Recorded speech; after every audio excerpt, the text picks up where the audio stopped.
Let's talk about a thing that's close to my heart that I've been working for over the past year or so, helping people around the world become aware of today, which is World Vitiligo Day. Now, we chose today because it's the June 25th, and it's the anniversary of the death of Michael Jackson. He died at the age of 50.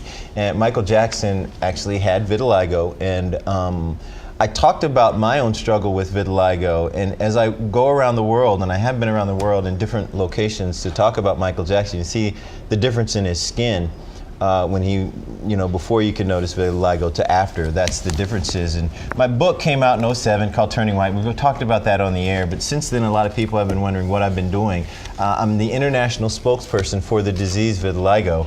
And I've been going around the country and the world talking about raising awareness to vitiligo. And I latched on to an association called the Vitiligo Research Foundation, started by a guy named Dmitry Aksenov, and his daughter has vitiligo. He's a philanthropist. And he had me come over to Russia and speak at a couple of different events.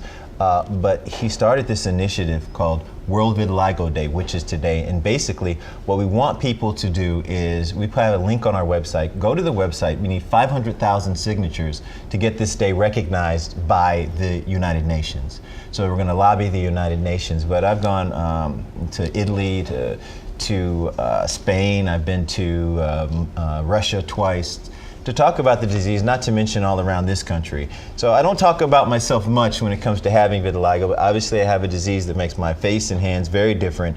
It's called vitiligo, same thing Michael Jackson had. And I've been interviewed numerous times about this, and I will continue to do the same thing. But today is World Vitiligo Day, and I'm working with people in different parts of the world. They had a big press conference in Rome the end of last week. They're having something in New York today, but this is for people here in our viewing area and online to know that not only am I still advocating for vitiligo awareness, but today is a day where you can go to our website, and on this anniversary of the death of Michael Jackson, which he never really talked about having vitiligo very much, we hopefully, they're calling it the Heal the World Initiative, wear purple, or even more than that. Go to the website, go to the link, 500,000 signatures, we can get it recognized as a day, and then around the world we can start lobbying for different things. This guy, Dmitry Aksenov, has spent countless amount of money putting into research, his own money, to find a cure, and I think he's coming close.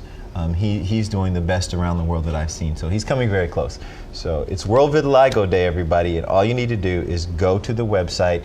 We'll put a link there. I think it's called june25.org, where you can go and just sign your name, or maybe post it on your Facebook page and our Facebook page, so that we can just get more awareness of this disease, because I've met too many kids and too many people around the world that suffer from this disease. And unlike me, I'm very public. I talk a lot. You guys know that, especially in the breaks. But they're in hiding. I mean, I met a woman who hadn't been outside in 6 months because she has, this disease. I met a kid who gets teased beyond what I talked about in '05. I met so many more people around the world. There's a place in India where a larger percent of the population has it, like 20% of the population. Wow. And they still, when they get the disease, they get shunned. Their spouse leaves them. They keep the kids away. It's really sad what's happening around the world. There's an initiative in Africa as well where they're talking about it. So hopefully we get enough signatures so the UN can recognize it as a day, and then we start funneling more money into research. That's what it's all about. So if you want to do anything, log on, sign up, and maybe you can help. I didn't realize today was the anniversary of Michael Jackson's death, It is. And I remember a lot of people didn't believe he had it.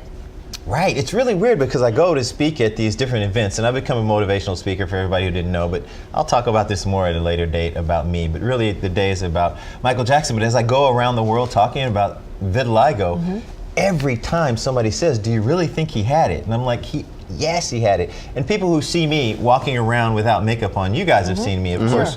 Everybody here has seen me without makeup on, and everybody who I encounter on a day-to-day basis, I don't wear makeup when I'm not on the air. And it's shocking. I had lost completely all of my pigment, just like Michael. My face was exactly his color.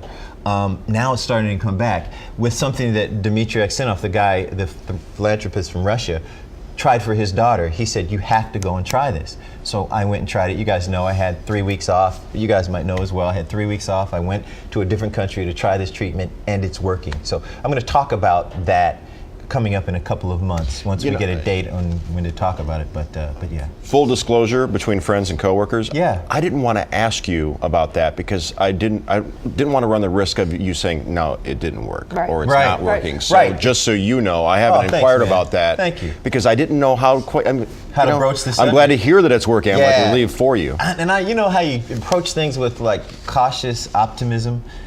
Because I don't know what's going to happen, and I talked to Dana about one day maybe. Oh yeah, our boss. One day about coming on the air without makeup on again, and just using white makeup instead of dark makeup because I have to cover so much at this point.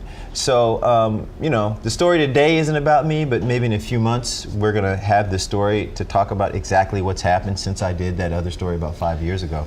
But yeah, it's working, but I'm still keeping my fingers crossed, and I'm still under the treatment from the doctor that I'm trying. Incredible. Yeah, Good we'll for see. you. Thank you.